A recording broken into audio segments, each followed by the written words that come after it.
Virgin haben Legov. Virgin haben Legov. Virgin haben Legov.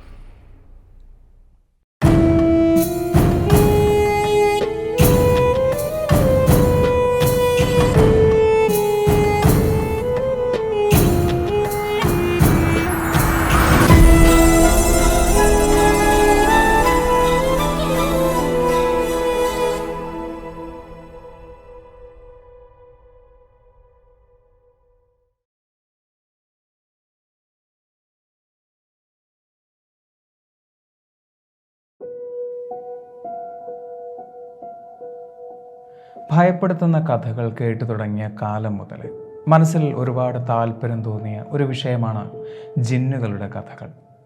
ആത്മാക്കളില്ല, പ്രേതങ്ങളില്ല എന്നൊക്കെ വിശ്വസിക്കുന്നവർ പോലും ഉറച്ച് വിശ്വസിക്കുന്ന ഒരു വിഷയമാണ് ജിന്ന്.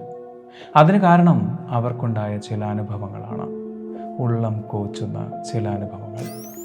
എന്താണ് ഈ ജിന്ന്? മനുഷ്യരെ പോലെ തന്നെ ഭൂമിയിൽ ജീവിക്കാൻ പടച്ചവൻ സൃഷ്ടിച്ചവരാണ് ജിന്നുകൾ എന്നാണ് ഇസ്ലാം മതം വിശദീകരിക്കുന്നത്. മനുഷ്യരെ സൃഷ്ടിച്ചിരിക്കുന്നത് മണ്ണിൽ നിന്നാണ് എങ്കിൽ തീയിൽ നിന്നാണ് ജിന്നുകളെ സൃഷ്ടിച്ചിരിക്കുന്നത്. മനുഷ്യർക്ക് എങ്ങനെയാണോ ഖുർആൻ എന്നതുപോലെ തന്നെ ജിന്നുകൾക്കും മാർഗനിർദ്ദേശം നൽകുന്ന മതഗ്രന്ഥമാണ് ഖുർആൻ. ഒരു പാമ്പിനെ പോലെയോ അല്ലെങ്കിൽ ഒരു പാറ്റയെ പോലെയോ രൂപം മാറാൻ കഴിവുള്ളവരാണത്രേ ജിന്നുകൾ. ജിന്നുകളെ രണ്ടായാണ് അവർ വേർതിരിക്കുന്നത്. ഒന്ന്, മതവിശ്വാസങ്ങളെ മാനിക്കുന്ന ഒരു കൂട്ടം. രണ്ട്, വിശ്വാസങ്ങളിൽ നിന്നും മനുഷ്യരെ വഴിതെറ്റിക്കുന്ന ഒരു കൂട്ടം. ഇതിൽ രണ്ടാമത് പറഞ്ഞവരെ ശൈത്താന്റെ ഗണത്തിലായാണ് അവർ വിശദീകരിക്കുന്നത്. മനുഷ്യരിലേക്ക് അസുഖങ്ങൾ പടർത്തുന്ന, ദുഷ്ടതയിലേക്ക് മനുഷ്യനെ തള്ളി നീക്കുന്ന, ദോഷങ്ങളിലേക്ക് മനുഷ്യനെ കൊണ്ടുപോകുന്ന ഒരു കൂട്ടം. അത്തരം ദുഷ്ടജിന്നുകളെക്കുറിച്ച് ഒരുപാട് കഥകൾ, ഒരുപാട് അനുഭവ കഥകൾ അവിശ്വസനീയമായി നമുക്ക് കേൾക്കാമെങ്കിലും അവയെല്ലാം ഭയപ്പെടുത്തുന്നവയാണ്. അത്തരത്തിൽ ചില അനുഭവ കഥകളിലേക്ക് നമുക്കൊന്ന് പോയി നോക്കാം. കയറിപ്പോരും ചങ്ങായിമാരെ, ബേപ്പൂർ സുൽത്താന്റെ ദുനിയാവിലേക്ക്.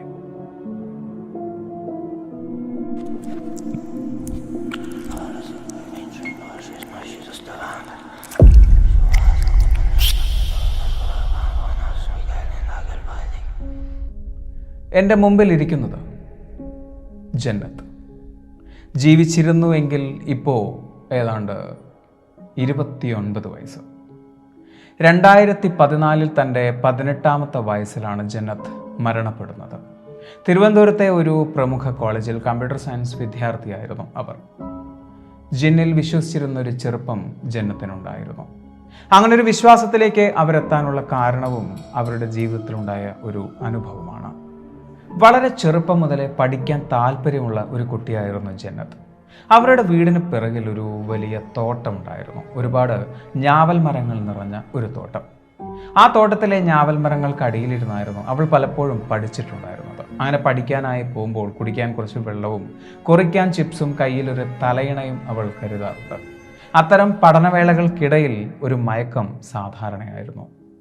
അന്നും അവൾ മയങ്ങിപ്പോയിരുന്നു. ഈ ഞാവൽപ്പഴങ്ങൾ പഴുക്കുമ്പോൾ ഒരു പ്രത്യേക തരം ഗന്ധമുണ്ട്. അത് അന്തരീക്ഷമാകെ പരക്കും. അന്നും അത് പരന്നിരുന്നു. കരിയിലകൾ ഞെരുങ്ങുന്ന ശബ്ദം കേട്ടാണ് അവൾ മെല്ലെ കണ്ണു തുറക്കുന്നത്. കണ്ണു തുറന്നപ്പോൾ അവൾ കാണുന്നത് അവളുടെ തൊട്ടടുത്തിരുന്ന് അവളെ നോക്കി ചിരിക്കുന്ന ഒരു പടുവൃദ്ധയായിരുന്നു.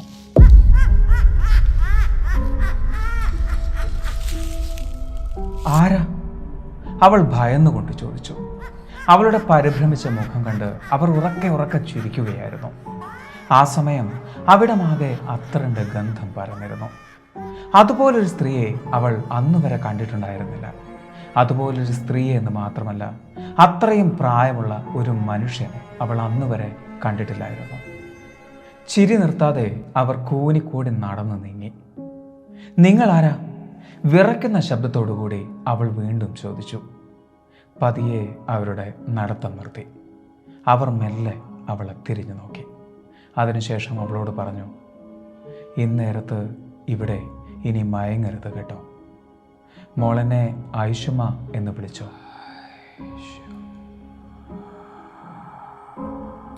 നടന്നു നീങ്ങി അവർ പതിയെ അപ്രത്യക്ഷയായി. വീട്ടിലേക്ക് ഓടിച്ചെന്ന ജന്നത്ത് അടുക്കളയിൽ തിരക്കിലായിരുന്ന ഉമ്മയോട് താൻ കണ്ട സ്ത്രീയെക്കുറിച്ച് പറഞ്ഞു. ആ സ്ത്രീയെ കണ്ട് അവൾ ഭയന്നുപോയി എന്ന് കേട്ടപ്പോൾ അവളുടെ ഉമ്മയും ഉറക്കെ ചിരിക്കുകയായിരുന്നു. എന്നാൽ ആ ചിരിക്ക് ഒരു മങ്ങൽ സംഭവിച്ചത് ഐഷുമ്മ എന്ന പേര് അവൾ പറഞ്ഞപ്പോഴാണ്. ആ പേര് നിനക്ക് എവിടുന്ന് കിട്ടി?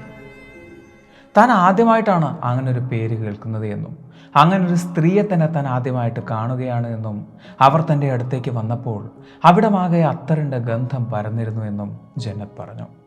ആ സമയം അവളുടെ ഉമ്മയുടെ മുഖത്ത് ഒരു തുള്ളി രക്തമുണ്ടായിരുന്നില്ല. അവർ പറഞ്ഞു, അവരുടെ ഉമ്മമ്മയുടെ കാലത്ത് ആ നാട്ടിലുണ്ടായിരുന്ന ഒരു സ്ത്രീ ആയിരുന്നു ഐഷുമ്മ.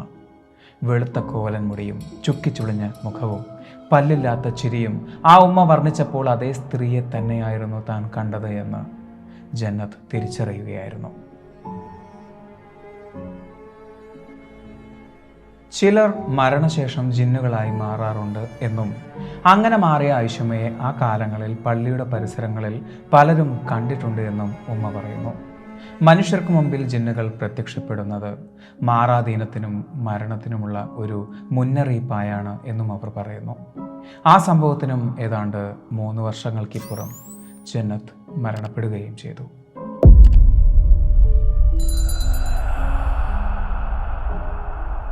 സ്കൂളിൽ പഠിക്കുന്ന കാലത്ത് ഞാൻ കേട്ടൊരു കഥയുണ്ട്. ബേപ്പൂർ മാത്തോട്ടം എന്ന് പറയുന്ന ഒരു സ്ഥലം. അവിടെ ഒരു പള്ളിയുണ്ട്. ആ പള്ളിയോട് ചേർന്ന് ഒരുപാട് ഖബറുകൾ നിറഞ്ഞ ഒരു പറമ്പുണ്ട്. ആ വഴിക്ക് ഒരു ട്യൂഷൻ ക്ലാസ് ഉണ്ട്, ബ്രെയിൻസ് എന്ന് പറയുന്ന ഒരു ട്യൂഷൻ ക്ലാസ്. ഞാൻ രാവിലെ ഏതാണ്ട് ഒരു 7 മണിക്കാണ് ട്യൂഷന് പോവുക. ഈ ബ്രെയിൻസിൽ പഠിക്കുന്നൊരു കുട്ടി എൻ്റെ സുഹൃത്തായിരുന്നു.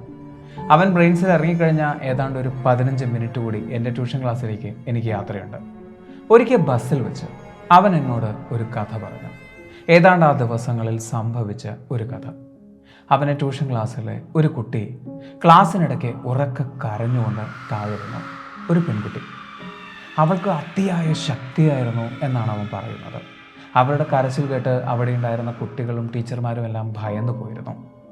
അവളുടെ മുഷ്ടി അവൾ ചുരുട്ടി പിടിച്ചിട്ടുണ്ടായിരുന്നു. ഒരുപാട് കഷ്ടപ്പെട്ട് അത് ടീച്ചർമാർ തുറന്നു നോക്കിയപ്പോൾ കണ്ടത് ഒരു ലോക്കറ്റായിരുന്നു. കുറേയേറെ പഴക്കം തോന്നുന്ന, ഉപയോഗിച്ച് പഴകിയ ഒരു ലോക്കറ്റായിരുന്നു അത്.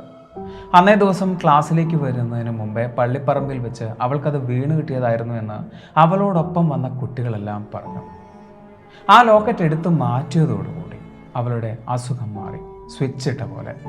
എന്താണ് അത്രയും നേരം സംഭവിച്ചത് എന്ന് അവൾക്ക് മനസ്സിലായില്ല. അവൾക്ക് അങ്ങനൊന്ന് ഓർമ്മ പോലും ഉണ്ടായിരുന്നില്ല. ആ ലോക്കറ്റിനെ കുറിച്ച് അവരുടെ ടീച്ചർമാർ ഒരു അന്വേഷണം നടത്തി.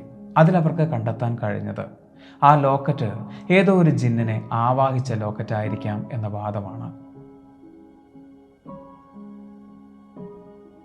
വഴിയിൽ തിളങ്ങുന്ന എന്തെങ്കിലും കണ്ടാൽ പെറുക്കിയെടുക്കുന്നവരാണ് നമ്മളിൽ പലരും. പ്രത്യേകിച്ചും വ്യത്യസ്തമായ എന്തെങ്കിലും കണ്ടാൽ നമ്മളതെടുത്ത് പോക്കറ്റിലിടാറുമുണ്ട്. വളരെ ചെറുപ്പത്തിൽ തന്നെ അങ്ങനൊരു ശീലം എനിക്കുണ്ടായിരുന്നു. എന്നാൽ ഈ ഒരു കഥ കേട്ടതിന് ശേഷം ആ സ്വഭാവത്തിൽ ഒരൽപ്പം മാറ്റം സംഭവിച്ചിട്ടുണ്ട്. അങ്ങനെ ഏതെങ്കിലും ഒരു വസ്തുവിൽ നിന്നും നമ്മെ ബാധിക്കാൻ കഴിയുന്ന ഒന്നാണോ ജിന്ന്? അതായത് ഒരു പ്രേതത്തെ ആണിയിലും അരയാലിലും ആവാഹിക്കാൻ കഴിയുന്നത് പോലെ ഏതെങ്കിലും ഒരു വസ്തുവിലേക്ക് ജിന്നിനെയും ആവാഹിക്കാൻ സാധിക്കുമോ? കൃത്യമായൊരു ഉത്തരം ആർക്കും പറയാൻ കഴിയില്ല. പക്ഷേ പ്രേതത്തെ പോലെ തന്നെ ജിന്നുകളെ കണ്ടു പേടിച്ച കഥകൾക്ക് പഞ്ഞമൊന്നുമില്ല. അങ്ങനെ ഒരു കഥയിലേക്ക് പോവാം. ജിന്നുകൾ പ്രത്യക്ഷപ്പെടുമ്പോൾ അന്തരീക്ഷമാകെ സുഗന്ധം പരക്കാറുണ്ട്. പല അനുഭവങ്ങളിലും ഒരുപോലെ പറയുന്ന ഒരു വിഷയമാണത്. ഇനി സുഗന്ധം പരക്കുമ്പോൾ ജിന്നുകൾ വരുന്നത് പോലെ നമുക്ക് തോന്നുന്നതാണെങ്കിലും അങ്ങനെയും ആവാം, അല്ലേ? എന്തായാലും പരപ്പനങ്ങാടിക്കടുത്ത് ഓലപ്പീടിക എന്ന് പറയുന്ന സ്ഥലത്ത് അത്തരത്തിൽ ഒരു അനുഭവം ഉണ്ടായിട്ടുണ്ട്. ഒരു മെഡിക്കൽ റെപ്രസെൻറ്റേറ്റീവാണ് ഇത്തരത്തിലൊരു അനുഭവം ഉണ്ടായത്. അയാളുടെ പേര് ജ്യോതിഷ്. ഓലപ്പീടികയിൽ റെയിൽവേ ട്രാക്കിനോട് ചേർന്ന് ഒരു കുഞ്ഞ് ലോഡ്ജുണ്ട്. ആ ലോഡ്ജ് ഒരു 2 നില ബിൽഡിംഗ് ആണ്. അതിൻ്റെ 2ാമത്തെ നിലയിൽ നിന്ന് നോക്കിയാൽ ആ ട്രാക്ക് കൃത്യമായി കാണാൻ സാധിക്കുകയും ചെയ്യും. അവിടെയാണ് ജ്യോതിഷ് അന്ന് താമസിച്ചിരുന്നത്. വളരെയധികം ക്ഷീണിതനായതിനാൽ അദ്ദേഹം കിടക്കാൻ തീരുമാനിച്ചു. കിടക്കുന്നതിന് മുമ്പ് പുകവലിക്കുന്ന ഒരു ശീലം അയാൾക്കുണ്ടായിരുന്നു. അതിനായി അയാൾ പുറത്തേക്ക് ഇറങ്ങിയതായിരുന്നു. അപ്പോഴാണ് അയാൾ ആ കാഴ്ച കണ്ടത്. റെയിൽവേ ട്രാക്കിലൂടെ മുന്നോട്ട് നടന്നു നീങ്ങുന്ന ഒരു മുസ്ലിം സ്ത്രീ. അവർ ഒരു തട്ടമിട്ടിട്ടുണ്ട്. ഒരു കാലിന് നീളം കുറഞ്ഞവർ ഏന്തി വലിഞ്ഞ് നടക്കുന്നത് പോലെയാണ് അവർ മുന്നോട്ട് നടക്കുന്നത്. പെട്ടെന്നാണ് അയാൾ അത് ശ്രദ്ധിച്ചത്. ആ സ്ത്രീ സഞ്ചരിക്കുന്ന അതേ ട്രാക്കിലൂടെ അവർക്ക് അഭിമുഖമായി ഒരു ട്രെയിൻ അതിവേഗത്തിൽ പാഞ്ഞു വരുന്നു. ആ സ്ത്രീയുടെ ശ്രദ്ധ പിടിച്ചു പറ്റാനായി അയാൾ ഉറക്കെ നിലവിളിച്ചു. പക്ഷേ അവരത് കേട്ടതേയില്ല. അവർ വേഗത്തിൽ ആ ട്രെയിനിന് നേരെ നടന്നുകൊണ്ടേയിരുന്നു. ആ ട്രെയിൻ അവരെ ഇടിച്ച് തെറിപ്പിച്ച് മുന്നോട്ട് പോയി. ആ കാഴ്ച കാണാനുള്ള ശേഷി ജ്യോതിഷനുണ്ടായിരുന്നില്ല. അയാൾ ഭയന്നുകൊണ്ട് കണ്ണുപൊത്തി. മതിച്ചു നീങ്ങുന്ന ട്രെയിനിൻ്റെ ശബ്ദവും നിലവിളി പോലുള്ള ഹോണും പതിയെ മങ്ങിയപ്പോഴാണ് അയാൾക്ക് കണ്ണു തുറക്കാനുള്ള ധൈര്യമുണ്ടായത്. വിറച്ചുകൊണ്ട് ഉറക്കെ ശ്വസിച്ചുകൊണ്ട് അയാൾ മെല്ലെ കണ്ണു തുറന്നു. ആ കാഴ്ച അയാളെ ഭയപ്പെടുത്തിയിരുന്നു. അയാൾ അവിടെ കണ്ടത് ഒരിക്കലും വിശ്വസിക്കാൻ സാധിക്കാത്ത ഒരു കാഴ്ചയാണ്. അതേ റെയിൽവേ ട്രാക്കിൽ അയാളെ നോക്കിക്കൊണ്ട് പൈശാചികമായി പുഞ്ചിരിച്ചുകൊണ്ട് ആ സ്ത്രീ നിൽക്കുന്നുണ്ടായിരുന്നു.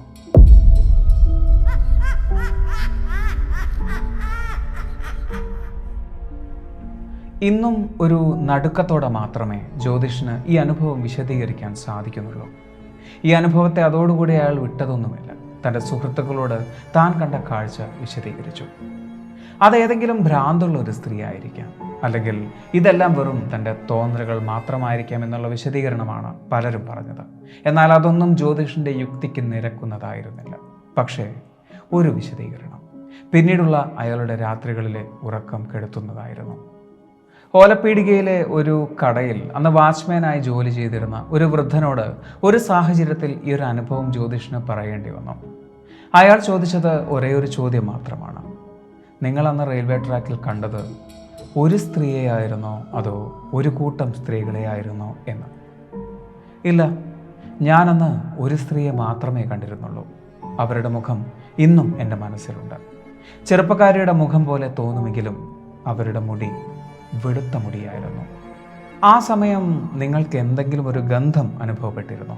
വൃദ്ധൻ ചോദിച്ചു. ശരിയാണ്, ഞാൻ പുകവലിക്കാനായി സിഗരറ്റ് എടുത്തു. സിഗരറ്റ് കത്തിച്ചു. അവിടമാകെ സിഗരറ്റിൻ്റെ ഗന്ധമായിരുന്നു. പെട്ടെന്ന് ഒരു സുഗന്ധം കടന്നു വന്നപ്പോഴാണ് എൻ്റെ ശ്രദ്ധ മാറിയതും ഞാൻ റെയിൽവേ ട്രാക്കിലേക്ക് ശ്രദ്ധിച്ചതും. അങ്ങനെയാണ് ഞാൻ ആ കാഴ്ച കാണുന്നത്. അത്രയും കേട്ട് ആ വൃദ്ധൻ ഒരൽപ്പം നിശബ്ദനായി നിന്നു. അതിനുശേഷം പറഞ്ഞു: ഇനി അത്തരത്തിലൊരു കാഴ്ച കണ്ടാൽ ഒരിക്കൽ പോലും നിങ്ങൾ തിരിഞ്ഞു നോക്കാൻ പാടില്ല.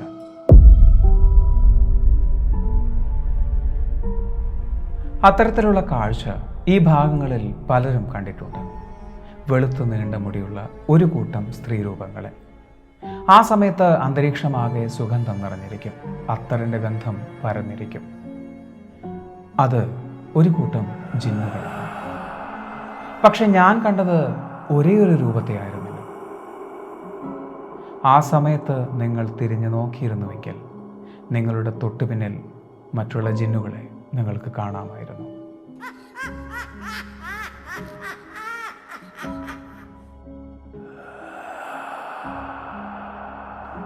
ജന്നത്ത്.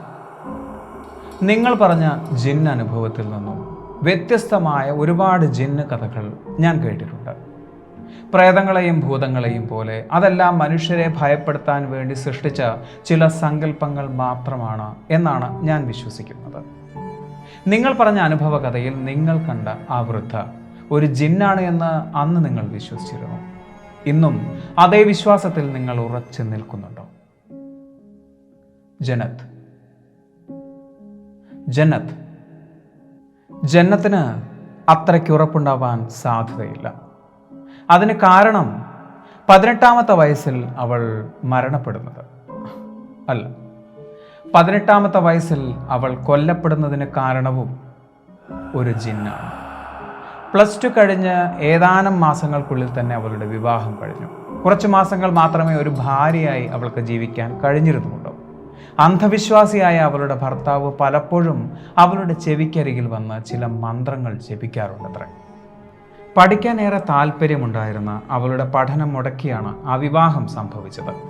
തന്നോടുള്ള താല്പര്യക്കേടിന് കാരണം അവളിൽ കൂടിയിരിക്കുന്ന ജിന്നാണ് എന്നായിരുന്നു ആ ഭർത്താവിൻ്റെ കണ്ടുപിടുത്തം. അതുകൊണ്ട് തന്നെ അതിനുള്ള പ്രതിവിധിയായി അയാൾ കണ്ടെത്തിയത് കോഴിക്കോട് വെള്ളയിൽ എന്ന സ്ഥലത്തുള്ള ഒരു ജിന്ന് മന്ത്രവാദിയെയായിരുന്നു. കോഴിമുട്ടയിലേക്ക് ജിന്നിനെ ആവാഹിച്ചെടുത്ത് അവരുടെ മനസ്സിനെ മാറ്റിയെടുക്കാമെന്ന ആ മന്ത്രവാദിനിയുടെ വാക്ക് സത്യമായി മാറിയിരുന്നു. ജിന്ന് പ്രവേശിച്ച കോഴിമുട്ട നിന്ന് കത്തുന്ന കാഴ്ച അവരെല്ലാം കണ്ടതുമാണ്. ആ കോഴിമുട്ട കത്തിപ്പിടിക്കാനായി സ്പ്രേ ചെയ്ത പെട്രോളിലൂടെ തീ ആളിക്കത്തിപ്പടർന്നത് ജന്നത്തിൻ്റെ വസ്ത്രത്തിലൂടെയായിരുന്നു. 70% കൂടുതൽ പൊള്ളലേറ്റ് ആ യുവതി ദിവസങ്ങൾക്കുള്ളിൽ മരണപ്പെടുകയും ചെയ്തു. പ്രിയപ്പെട്ട ജന്നത്ത്, നിന്നെ മരണവുമായി തേടി വന്നത് ജിന്നുകളായിരുന്നോ അതോ മനുഷ്യന്റെ രൂപം മാറിക്കൊണ്ടിരിക്കുന്ന അന്ധവിശ്വാസങ്ങളോ? And the game is over. ഈ ഒരു വീഡിയോ നിങ്ങൾക്ക് ഇഷ്ടമായി എന്ന് വിചാരിക്കുന്നു. സുൽത്താൻ എപ്പോഴും പറയുന്നത് പോലെ സബ്സ്ക്രൈബുകൾ കൂമ്പാരമാകുമ്പോൾ പരിപാടി ഗംഭീരമാവും. അതുകൊണ്ട് സബ്സ്ക്രൈബ് ചെയ്യുക. അടുത്ത വീഡിയോയ്ക്ക് വേണ്ടി കാത്തിരിക്കുക. അതുവരെ